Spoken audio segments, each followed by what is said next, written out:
Y'all already know what's going on, man. I'm via in the car today, but we still make it happen. That's how y'all know how serious we take the work, man.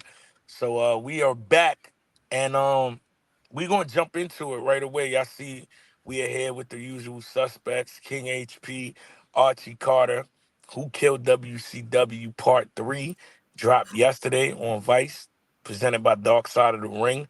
If you haven't checked that out, go check it out now, even though you don't have to check it out to know what we're talking about because, all this information was provided before they pieced it together in a docuseries. But there are new details. In my opinion, I think this might be this is my favorite one out of all the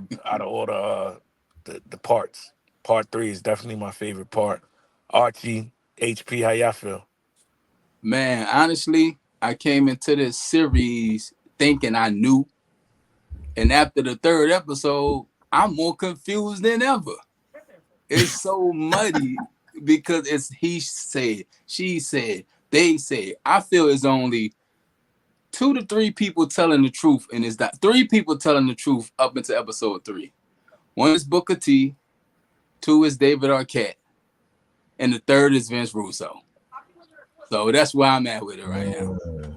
Only I see your face, DNA. Only because Russo admitted to some things. Nobody else has admitted to anything. So I'm confused. Part 4 maybe gonna clear it up for me, but that's where I'm at. So just a little more muddy. This HP recap, about to explode, man. What you got to say? yeah, this recap about to be fire.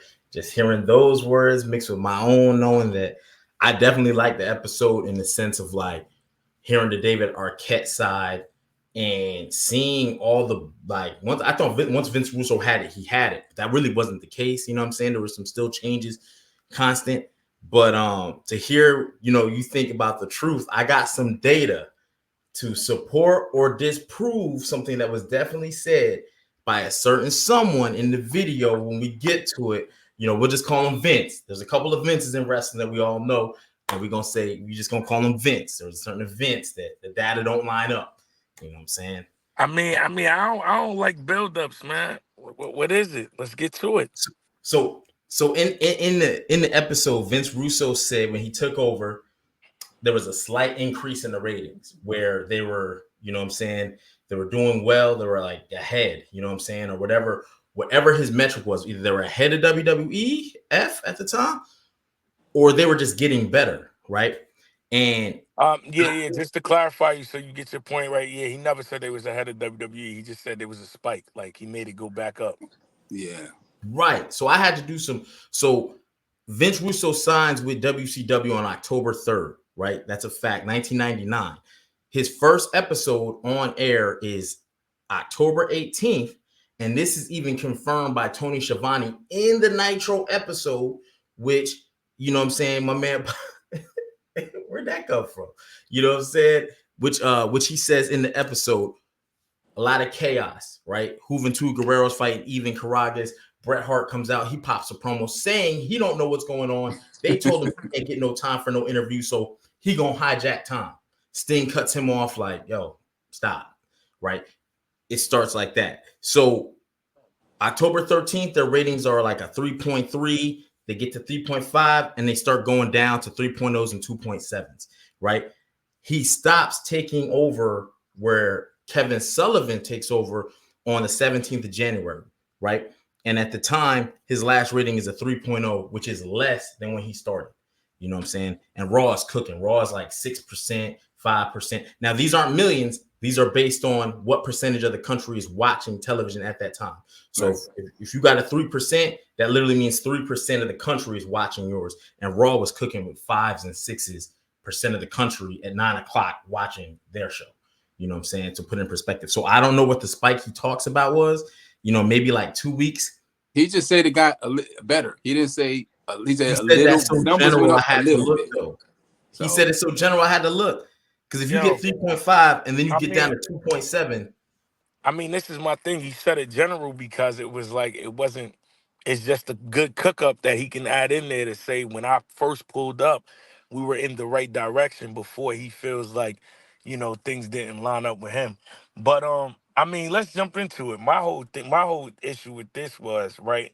when we looking at David Arquette with the belt, and we like, yo, this is what are we doing? And David Arquette is like, what am I doing with the belt? I think that is a pivotal moment of like this company has no more direction. They have no more, you know what I mean, any of insight, because what people don't understand is just a life thing. I feel like it's an everyday effort to be able to read the room. I feel like Mm, that's one of my best qualities. But that's not something that sticks with me if I don't continue to gauge the situation for what it is.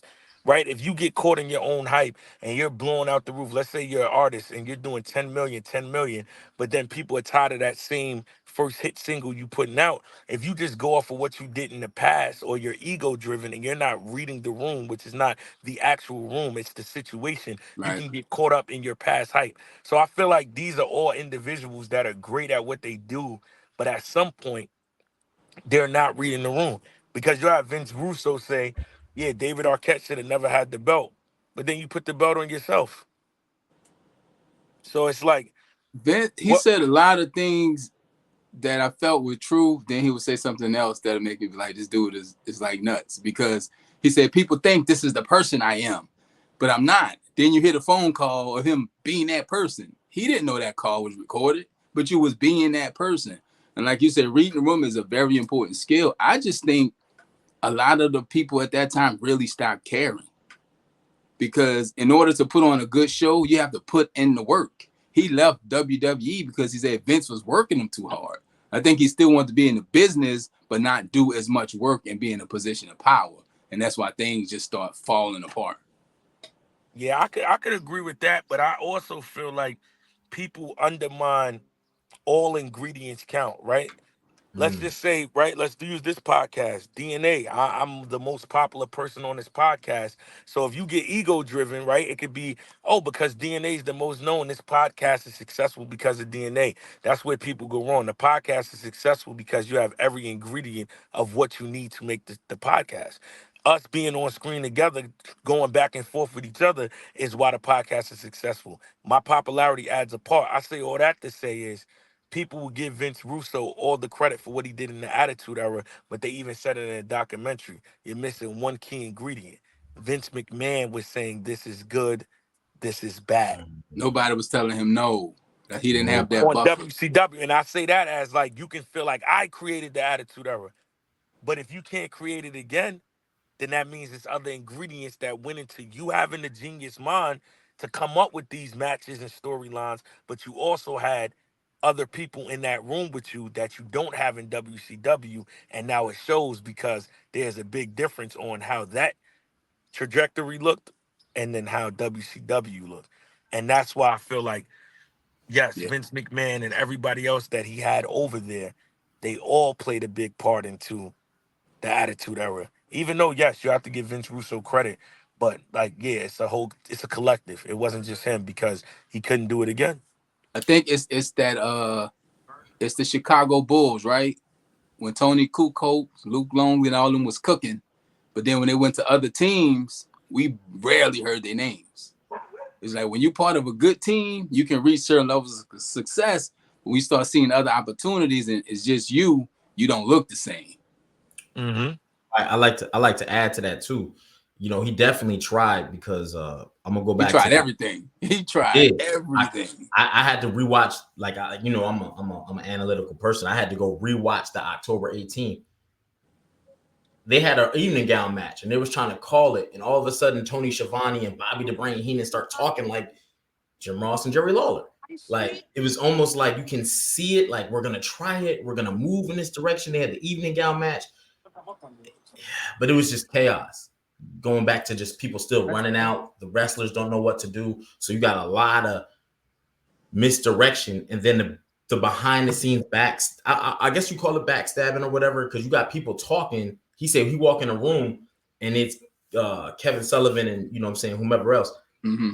They stop talking and they disperse. You know what I'm saying? And I'm not trying to call out like no groups, but it happens in society where you know when you think people talking about you, walk in on them, and all of a sudden it gets silent or whatever. So Well, I they said wasn't that here there. before. Somebody told me a long time ago, when you're in the room, you're part of the conversation. When you leave the room, you become the conversation. I just think a lot of them didn't care. They showed up to TV and was figuring it out on the fly. So you have wrestlers who kind of didn't know what to do. You had executives who didn't want the product, and it's becoming a bad thing. So it's just got bad. But they had the talent.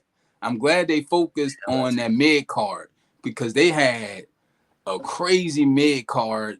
You know, Benoit, Guerrero, Ray, Alex Wright, Ultimo Dragon, Juventud, Psychosis. That mid card was the life. And when the Radicals left, they made it. They made highlighted that that was a big deal when they went over to WWE. I think That yeah, I was about to say that was the next thing I was going to get into in terms of what started happening with WCW is they started getting a taste of their own medicine. The Radicals, you know what I mean, jumping ship a week after Benoit had the belt. That was another defining blow because you look at it like these guys are the mid card and really the future. And they became the future of the WWE as that attitude era was leaving. Who was some of the people on the forefront when you go into ruthless aggression? Eddie Guerrero had a championship run. Um, Chris Benoit had a championship run. He was very pivotal in that next era that they were starting. I mean, Dean Malenko and Perry Saturn. Yeah, Dean Malenko was around a little longer and Perry Saturn wasn't. But just at the time, the shock value to know four guys that are lining up the mid card are now getting more recognition and being put in better matches on the opposing company was definitely a blow. And just another thing to go off for Archie with Vince Russo when we go back to Vince McMahon, basically being able to scan his matches. Like Kevin Nash tried to get himself out the hot seat with, "Yeah, you think the figure poker doom was something, the blood was something." Right. But I still think both were terrible. But what I will say is, yeah, when you seen all those moments, I think Diamond Dallas Page said it on there. Like, hold on, is he doing stuff that's Can you ever turn that down? Is he doing stuff that's good for the company, or is he just, I'm in power. I'm just doing what I think, what I want to do. Like he basically just made it. Whatever idea I have, I want to see it on the screen because some of those things was like you said, Archie, almost like we didn't care. Like, how do you go from doing all this amazing work here to doing this? It's like, nah, something dipped off where you like, yeah, I'm gonna just do whatever now. It reminded me a lot of what people say about Tony Khan, how he just has all these toys and he's booking to entertain himself. But that's the same thing we heard about Vince for years. He would book things that he found funny or that he wanted to see and put on a TV. So I guess it can work, it cannot work. But in WCW, I forgot how much of a, I don't want to say star, but part of the stories he was. He had the belt. He was on the mic. He was cutting promos. he Like you would have if thought he was the top superstar. if you go back and look, he really tried to put himself as a Vince McMahon. Coincidentally, his name is Vince Russo, so he can kind of like Vince, like Vince isn't, you know what I'm saying. So I think he really looked at because this is like the height and of Austin versus McMahon. He saw that, so yeah, let me put the because Vince had the championship in WWE for a split second. You know what I'm saying? And he had cage matches with Austin within the Big Show came out. So stuff like But the that, I thing think. was, people liked the Mr. McMahon character. But that's my point. People like it as it was happening. It was built. It was steadily told, and it was consistent, and you could see it because you've seen how it actually funny fact. It started with Brett. Brett was the one, going at Vince, and then it just turned to where Vince unveiled himself as the true owner of the company, not just a commentator. No more kayfabe president Jack Tunney stuff, or Gorilla Monsoon or all that other stuff. It was Vince, and now Vince calling the shots on air, and Steve Austin rising to power. They just didn't have it like too many stars, too much creative control contracts, and But but also what I agree with you with is yes, the character was built. Vince McMahon character was already being built, like you said, off the Bret Hart thing. So now we have an inside look on who this guy is being perceived to be. So now we can understand why he is a menace to Stone Cold. Vince but Russo, you're popping up out of nowhere and you want us to buy into it. You get what I'm saying? It's a big yeah, difference of absolutely. the storytelling. And then also, let's say this. Let's not act like there wasn't cringe-worthy things in the Attitude Era. I feel like anything. If I'm doing a battle rap round, if you're creating an album, every song is not going to be a hit. But the thing is, the issue with WCW to me was it is 10 cringeworthy things and one okay thing. And in the Attitude Era segment, it might be one cringeworthy thing, but nine other things that are like phenomenal.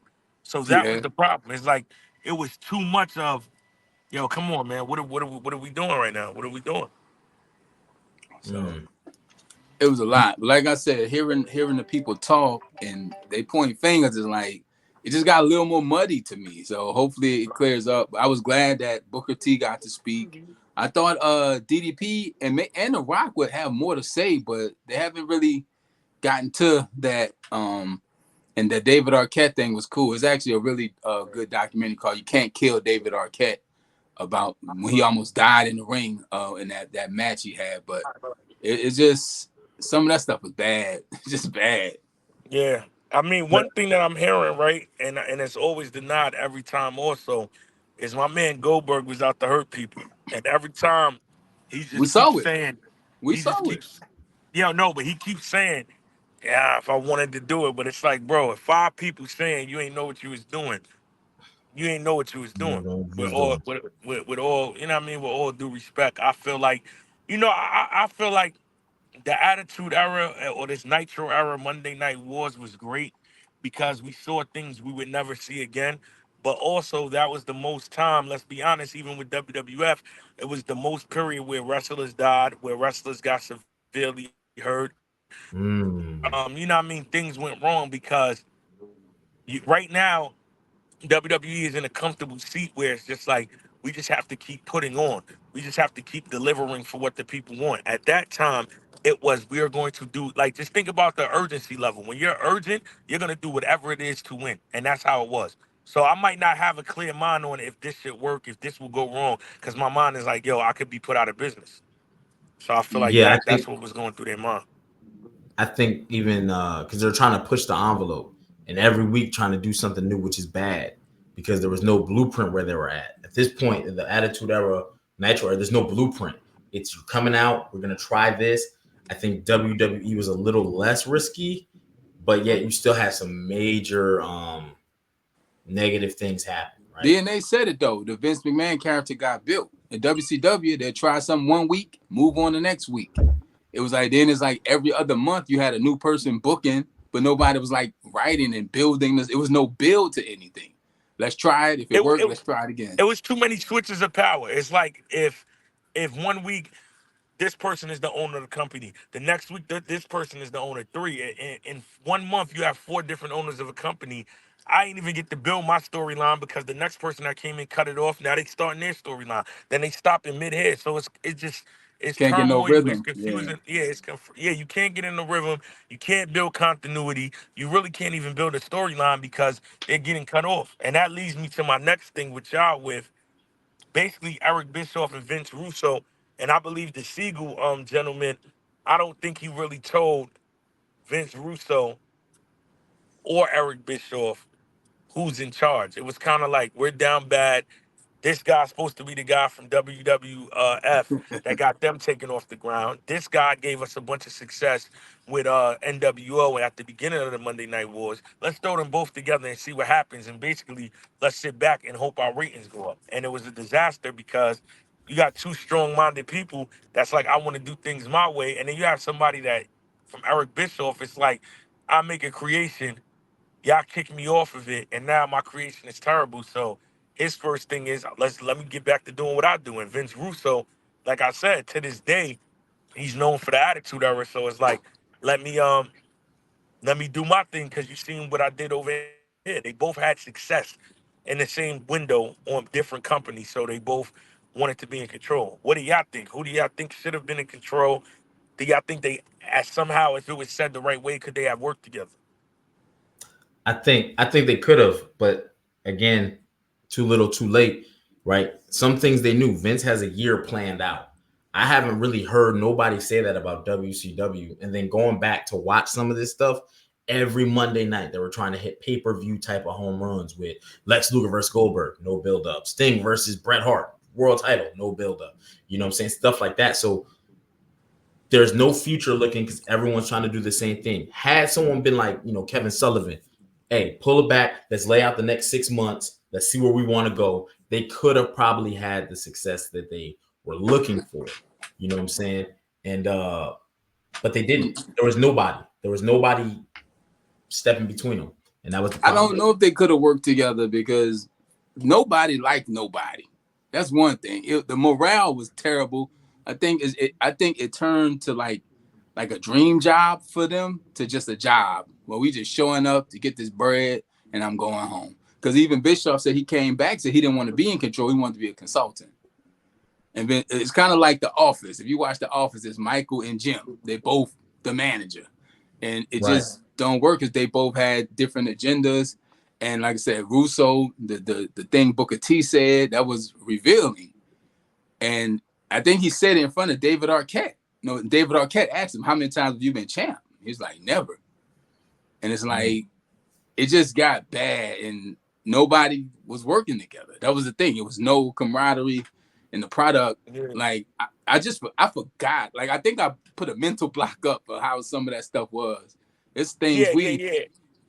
Yeah, I agree with you, Archie. I feel like watching it now, I'm like, damn, all this happened. I forgot. I just remember it being lit, then WWF taking over. It was not lit no more. He brought the company. But I asked y'all that question before answering mine because I wanted to get y'all perspectives.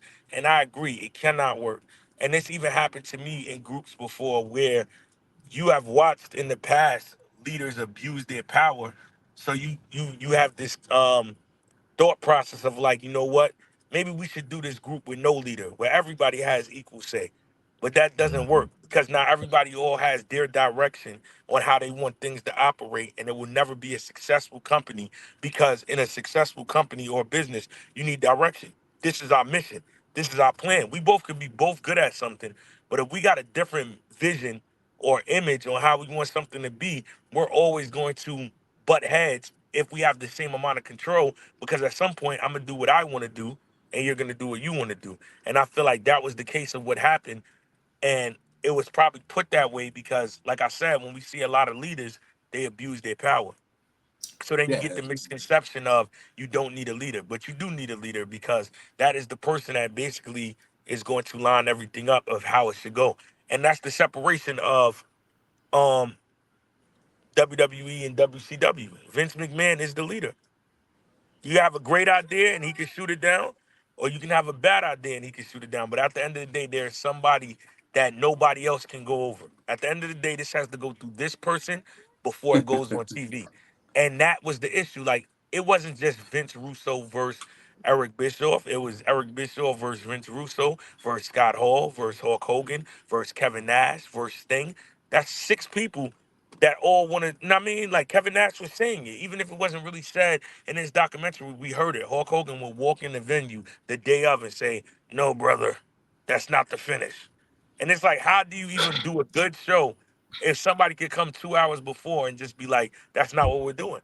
It's like it throws everything off. So it's they like, fighting everybody in the building. They fighting the TV execs outside the building. They fighting the company that's whooping their ass. It's a lot going on, and like you said, it's an old saying: "There's too many chefs in the kitchen." yeah, and You and, know, and like you said, like you see NWO Black and White versus Wolfpack, but that's what was going on. It's too many internal fights. How y'all gonna even be able to form against WWE when y'all got y'all own internal issues here that y'all can't come through? And that brings me to the next topic that I want to ask y'all about the Millionaires Club. How y'all Yes, I was thoughts about to about that? mention that because those fights started slowly making their way to TV.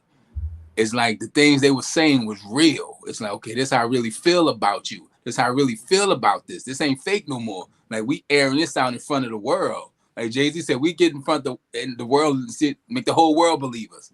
Is I felt the Millionaires Club because and the new blood thing could have worked because you do have the changing of the guard. You do have the old guys and the new guys. That could have definitely been something, but it stopped being entertainment and it became personal.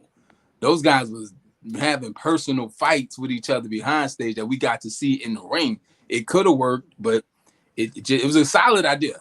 Bad execution. I think it was. I don't think it could have ever worked, and this is why, right? watching back now, right? Like it's not even us right now only seem to really talk about the heavy hitters. And that's what WCW was on. They put all their eggs in one basket, and the basket was like, yo, all the millionaires, right? So you never developed the undercard and the undercard to come up. Example, case in point, that Well, same four episode. pieces of that undercard left. No. They still got a whole roster. You But I'm got a saying the whole big pieces of that undercard left. right, but still being that as it may, right? Because when they left WWF, same thing happened. Same thing happened. But here's the difference. Like if you go back and you watch the episodes week by week, or just even a couple, right? October 18th, Eric Bischoff's first episode, right? The announcers don't even talk about the wrestlers in the ring until 4 minutes in when Juventud Guerrera hits a shoulder block. And they go right back to talking about like they are not even, it's like they don't even care. And the action's going. Crowds Because reacting. it stopped being about wrestling a long time ago. Right, but what I'm saying is you got announcers talking about only these 6 people, right? So now when you get to the new blood part, people like, are they really that good? Like Hulk Hogan versus Billy Kidman out the blue. But Billy Kidman really could go. Did the WC guys, we always hear Vince would be in people's earpieces, right? Yeah. Was it the same for Zabisco and Shivani and them? Or did they have free reign on commentary as well as wrestlers have free reign in the ring? Again, like DNA said, you got to have a leader. Somebody got to guide you. You can be as talented as you want. Steph Curry's amazing, but guess what? He still has a shooting coach. I from watching the episodes today, like that's what I was like trying to do. It's hard to believe that somebody was in their ear, and if they are, it's Bischoff or Vince Russo. Hey, hype up the main event for Starrcade. Hype up the main event, bro. You got action in the ring. And we're not talking about it, and the crowd's reacting, and then Bret Hart just, you know what I'm saying, and then it constantly happens week after week where matches just get ended because a star ain't getting enough time, and it's bad. So the new blood you're right, it could have been dope had they would have been building it up with even just the announce team talking about these guys.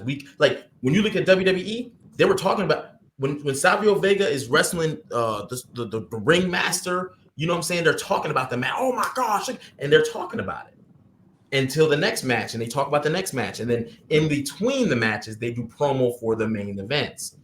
It wasn't like that. WCW, whatever. It was whatever. Wild West. Whatever. Wild West. Yeah, I feel like the Millionaires Club. I just think like Archie was saying, everybody was tired. Like it's so crazy that when I'm watching this now, and the Millionaires Club is 99 to 2000. I don't know if it was the vest or just what I mean the look. Hulk Hogan looked older then than he did when he came back in Then he had the 2002 in the headband, and he WWE. was like, "I'm getting old, but so are the guys in the Yeah, back." yeah, like even that statement is like, but I just feel like it was just time for a resurgence. When he came back, maybe it's because he dyed his beard black, but I'm even thinking when he went to red and yellow on WWE, he just looked like that was the second win. So It looked like the first win was when he turned heel from '96 to '98, and then you skip them next 3 years. And then it looked like the second win is 2002. He put on probably the best match of his career in 2002. But when you just looking at him cut the promos and do everything, he just looked like, yeah, it's over. Why am I so here? so funniest thing you say that, right? Vince was telling these guys, dye your beards, this, that, and this. Like, I can't remember Vince the who? rest. Vince who? Vince Russo? No, Vince McMahon. I'm Okay. sorry, Vince McMahon. I'm trying to think of who it was. I think it was John Cena, right? Bro, You know, Gangrel got fired because his belly showed on TV. So yeah, he Vince, was very particular about. So when you but say that's a leader. That's that leadership you need. You need that. You can't just have. Even like when I was younger, I was like, why would somebody have a stylist, right? Because sometimes you need that. You need somebody to guide you, stylist, nutritionist, because some things you can't do on your own. And like you say, like DNA said, Hogan looked crazy. ridiculous. Yeah, Ridiculous. man. And that's what I'm saying. Like, if we didn't know how this was happening in the history books, you would put, like I said, the '96, '98 Hogan run, you'll put that there, and you'll automatically jump to Hogan coming into WWE and then being red and yellow with that run. And then you would think that the end of his career was the Millionaires Club, the finger poke of doom and all that. By how I look, no, if you could literally change history, that looks like, yeah, this guy's on his way out. He's done. Because it's like, how do you go from that? Like I said, to putting on that match with The Rock 2 years later. It's just like, Vince McMahon was back in the picture. no, exactly. And even that, right? We seen, even though the Stone Cold and Vince McMahon thing was done, because, you know what I mean, Stone Cold had his issues with his neck and with the company. But you seen Vince even still take that ingredient that he had with Bret Hart and Stone Cold, and then bring it back with Hulk Hogan, because the steroid trials and Hulk Hogan leaving the WCW was already there.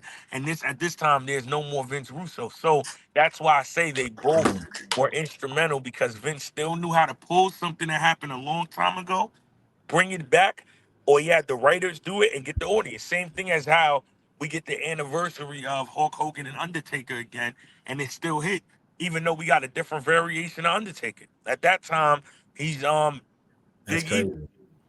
So Again, but like we said, that's long-term booking and that's yeah, building. We hmm built. We saw WrestleMania 20. We knew the WrestleMania main event for WrestleMania 28 at 27. And they Yeah, built that for a year. Is because Vince, like how you feel about Vince is your personal feelings. You're entitled to that. But the yeah. man built something that worked. he's a And the wrestling thing, genius. and the thing also is, even bringing Triple H up, right? It wasn't we're bringing up 10 people, right? Triple H and Shawn Michaels just got the DX situation going on now with NXT and Raw. But he brought Triple H up because my whole thing going back to reading the room, when you can't read the room no more, you got to bring somebody in that can. And that's the Mm, thing that That I was feel like they perfect didn't selection. do. You know, it's yeah. crazy. My You look service, at my that. service might get choppy. So I don't know if y'all want to bring up one last thing and get out of here, or do y'all want to continue without me? If y'all do, y'all can, because I still feel like you got to talk about Booker getting overshadowed with the belt, Oh, and Jerry got note. He got pages of notes. So if you want to dip yeah, right and now, then you can, bro. So we don't lose your mid sentence or something. I It's up to you. I I definitely bet, want yeah, to bring yeah, up. I'd rather that. So y'all finish up. You know what I mean? That I pretty much got. I do want to touch on the Hogan Bash at the Beach situation, and We can jump Booker to it. T, but nah. But I don't want to lose. You know what I mean? It look like I'm about to go in the woods these last 18 minutes. You know what I And we mean? got another episode to recap. So you good. We'll Yeah, take it home. yeah. Yeah, and I know y'all going to give us this due diligence. So y'all hit me when y'all get off. Everybody in there, man. Y'all know HP and Archie IQ is through the roof. HP, you know what I mean? He got Archie got his MVP award. HP been had his, but he got a star on it last night when he held down that NXT recap I appreciate it. dolo, Appreciate and it. it was fire. So yo, My y'all man got was it, getting the man. views. He was getting the comments. You know what I'm He was saying? cooking I up. appreciate He's it. Hey, cooking he up. he he went Vince Russo on us. Facts. And it worked. And it worked. It worked. Yeah, it worked. It worked. All right, so Only yeah, because y'all, it worked. I'll tap in with y'all when y'all get off. All Bet. All right, right. bet. All right. So let's Uh, DNA mentioned it. Give it up. What you said you had something to mention. You know, for everybody watching, you see the shirt. The shirt says Juneteenth. Juneteenth. We working on the federal holiday. My birthday is this week. It's a lot of moving pieces, but we here. So my I man can't. I Jerry, can't promote. I can't promote. You know my what I'm saying? man Jerry got something to say about something that was revealed in this episode, which I think was a key talking point. And like I Yeah. mentioned it So earlier, David Arquette asked Booker T how yeah. many times has he been champion. Booker T said 0. And David Arquette said, I felt some way about that. If David Arquette can feel some way about that, that means everybody in that building should have felt some way about that. And my man Jerry felt some way about that. So I'm I gonna do definitely. y'all. I'm gonna mute my mic. And Jerry, you got it. So in the show, Booker T said, you know, he even though he knew he was talented and all that, he and how talented he was, he didn't feel like he could win the title because he was black. And a lot of people might, you know, a lot of times people go, well, there was already one, so you know, but in wrestling, it's bad, right? And I'm gonna say this, and why Booker T could not, you know what I'm saying? In WCW, there was one black heavyweight champion, and that was Ron Simmons. Ron Simmons won the belt August 2nd, 92 against Vader at a house show. Okay. So think about how long WCW was on the air. Think about the first two episodes. That's all we got, right? Then they merge with WWE in 2001, right? WWE or WWF gets its first black heavyweight champion. And if you don't know who that is, it's The Rock in 1998 Survivor Series. That's the first black world WWF champion, not Intercontinental, WWF, the man who's holding down the company, right? So then the next champ, I'll just do WWE and World because now they're all under one umbrella, right? Kofi Kingston is the next one. That's 2019 WrestleMania. Okay. That's April 7, 2019. That's Kofi Kingston. Then you get Bobby Lashley next on Raw 2021. And then Big E cashes in Money in the Bank to beat Bobby Lashley. So as far as WWE, WWF World Champs, that's the whole list. That's it. The whole list. And going to the WCW World title, right? I already told you Ron Simmons. Booker T is a 5-time champ. His first world title is in 2000 Bash at the Beach, which is what DNA was just alluding to, right? Which was and the that's end actually, of it all. Yeah, the end of it all. And it's such bad booking with everything that happened. And people really don't even think about that being Booker T's first world title in Celebration more than the BS that happened with Hogan and Jarrett and laying down and the argument. Here's the thing. Sometimes people can be around so long, you just kind of get used to them, right? R-Truth, his first WrestleMania win, I believe, was this year. This year. Speaking of which, Mark Henry, United Champions, 2011 wins the world title. And King Booker, we got to count him again just to give a fourth guy, is the 2006 Great American Bash. That's all the black world champions there's ever been between WCW and WWF, WWE to this day current, right? So, and I count NXT. And, we got Trick Williams down there, you know what I'm saying, holding it down, current champ. But, yeah, that lets you know about the belief. It had only been done one time. I'm kind of both sides on this. Yes, the belief, because when you're the champ, you're the face of the company. That's a big deal. But also, the theme of this episode has been building. Who did they build that was like black could carry that? Well, Booker T talked about the good old boy clip.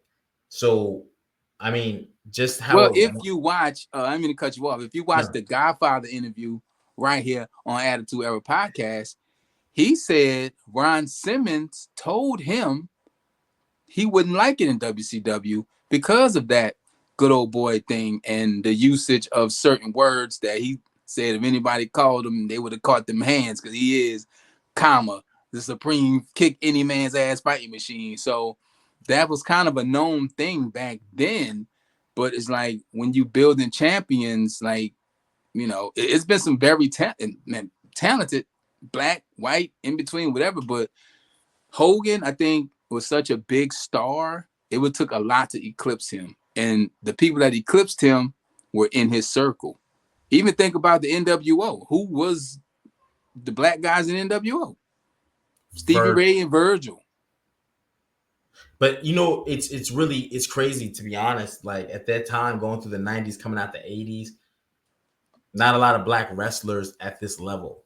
You know what I'm saying? Because when you come out the 80s and 90s, you got I won't say Big Boss, but Bad News Brown, Coco Beware, to name a few. But like, it's not. Junkyard Dog was the biggest thing in the South. Junkyard Dog was doing numbers and drawing money, but it's something about putting the belt on. When you put that belt around somebody's waist, they become your logo, they become your PR, they become your brand, they become everything. And if you don't want it to look like you won't make it look like you. But you know what's crazy, right? Wrestling has always had a large black following. It always has, because everybody I know who black watch wrestling. If you a little black kid and you never watch wrestling with your grandma or your grandpa, you in a rare percentage. Or you watched it with your mom or your dad. It was something we watched, but it's also, I watched a documentary one time and it said wrestling is one of the things that not transcends, but it escapes racism for a little bit. You know what's wild? It escapes it by going into it. And what I mean by that is wrestling. Well, you might not like, let's say you might not like black people, right? I don't want to turn this to a black and white thing, but this is where we at. But what if Junkyard Dog was your favorite wrestler? You're gonna I mean, he root was for somebody. him, Coco Beware, he had fans. They were doing bro. It's the autograph Rat Pack signings. all over again. Dean Martin and Frank Sinatra and them was walking through the front of the hotels, and Sammy Davis had to stay somewhere else. Right. And that's how it had it on wrestling. And it's just an unsaid thing. That's why I think Booker T was feeling it, because when he looked at the business, and he, you know what I'm saying? It's He like, was hot. I'm a tag team wrestler. You got multi-millionaires, Sting, Luger, Hogan, Brett, Nash, Hall. Like, you could just run down a list of top stars before And they Booker's even get to gimmick it. was different because during that time you got to think you had was it Ice Train was there at some point, I believe. You had Ernest the Cat Miller. Ernest These the weren't Big Cat wrestlers left. that you would put a title on because I don't think they wanted them to take them serious. And Ernest the Cat Miller was a legit shoot fighter. Yeah, I also do think because remember, wrestling at these times it's all privately owned companies. So there's no one really to answer to but the head boss, and there's no like public. You do what you want. You can do what you want. Yeah. So which now, wrestling is publicly traded on the stock market. But and guess what? People still can do what they want because they still got to book it. But it's so much different. If you look at WWE now, NXT, like the landscape, like we don't even talk about that stuff because it's like anybody can be champion. You look at NXT, it's all about talent. You know what I'm saying? It really is. You might have a black champion, you might have an Asian champion. Like, we don't like Shinsuke Nakamura, they brought him in as a big deal. He hasn't won a big world title, but which is in WWE. I think we might be past it, but not by much. Not by much. But we're moving. We're in a good position where talent, you know what I'm saying? And moving is always good. Like, moving is always good. My man's Juneteenth, he had to put on his Wakanda Forever hat, his Juneteenth shirt. He over there. Pretty sure he got the non-chopper burning in the back, and he smells like cocoa butter.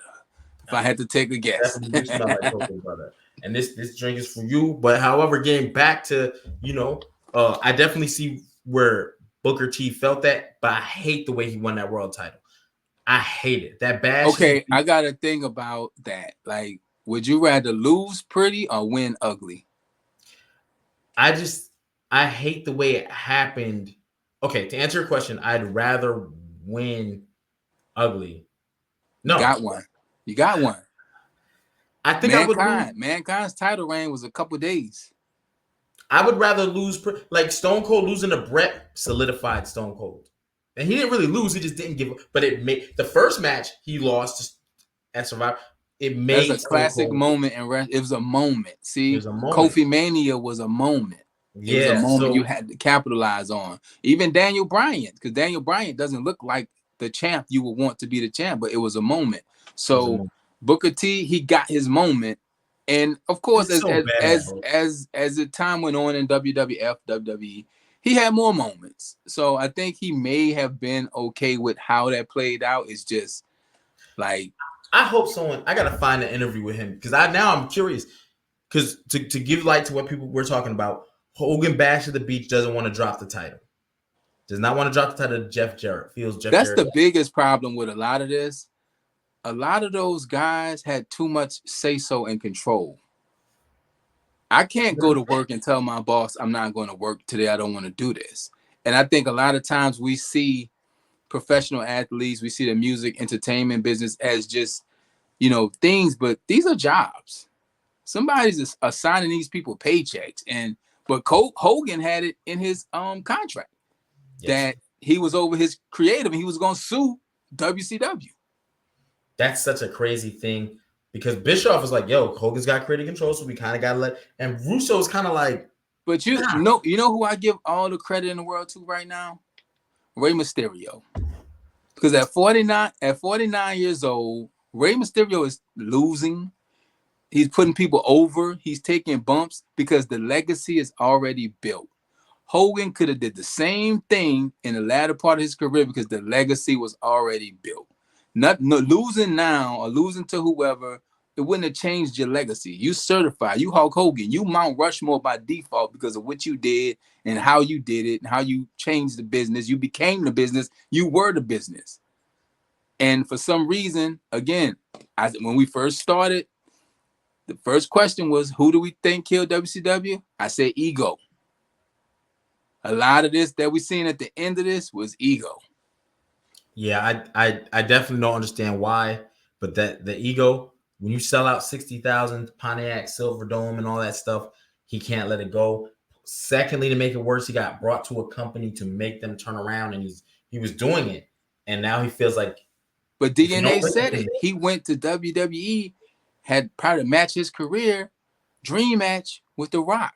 You think him losing to Booker T or Jeff Jarrett would have changed that? It wouldn't have, because you well, still Hulk but, Hogan. but that was in hindsight. Now looking back, he don't know that Rock thing is gonna happen. You don't even know the company's about to get bought. But I'm saying You it know, happened still, it did happen. because the legacy, like you still are Hulk Hogan. Like it's Tom Brady. I'm still Tom Brady. I just can't do this how I think I could no more. So I'm a chill. It's when we see the quarterback that was starting last year holding the clipboard for the next 2 years. Like, do you want to be here or not? Do you still want to contribute to this team? And I don't think they was contributing to the team, because it wasn't a team. It was a bunch of individuals showing up to work, I think, just to get paid. If we being honest, hey, they still gonna pay me, I'm gonna go. But the thing about it was, like I Bret said, Hart early in the thing said they was flying me in. to go I home. wasn't working. Yeah. I mean, it was nasty work. I'm gonna say that, but again, I'm never gonna be happy with the way it happened for Booker, because that's really not that's a moment that's like somebody wins at the Over the Edge pay-per-view when Owen passed away. It's You a won the stain. world It's title, the stain. It's definitely a but stain. But I yeah, mean, we're gonna have to get him on the and show. not to that magnitude, because no one got hurt that night. Thank God. Well, You know what I'm saying? nobody But wants anything they do in life to have a asterisk or a question mark by it. You know, it's right, Deflate Gate. It's the what it was the NBA champ, the bubble ring. Oh, it was in the bubble. Oh, it was Deflate Gate. Or they won on this, or they won on. It's like you when people speak of your victories and your trophies, you want to be like, yo, he smoked that, he killed that, he did it. You don't want to be like, oh, but uh, Kyrie didn't play, or such didn't play. They didn't play the strong team, or they didn't play the best version of the team, bro. I right. won. Let me get my win. And that's just an ego thing too. You want to be clean, you want to be good, but we got one more episode of this. I don't know where it ends, because like I said, I'm more confused now than I was when it first started. And we're gonna recap it. And we're We're gonna be gonna right here. definitely recap it. Any But you last know what words, we'll do too? HP? I no, but I definitely want people to when you watch the episode, go back now. Did you see how wrestling is running on all four wheels, full engine, and all that? Go back and watch some of these episodes of Nitro. It's crazy. It's It's wild. crazy. It's It's wild. it's wild. Like, It's oh some my, wild they have stuff on great. there. It's a lot of it's a my fear is not my fear, because hey, what they say, everything done in the dark comes to light. I think people are gonna go back and look at some of this stuff and start questioning a lot of it. It was things done with women. It was things done with violence. It was some real cross the on the line things that was Oh, happening. absolutely. But you know how you hide and you fix that? That's the ideology that I think was missing in this too. Vince Russo kept saying, this is a TV show. Yeah. This is a TV show. This is not a wrestling show.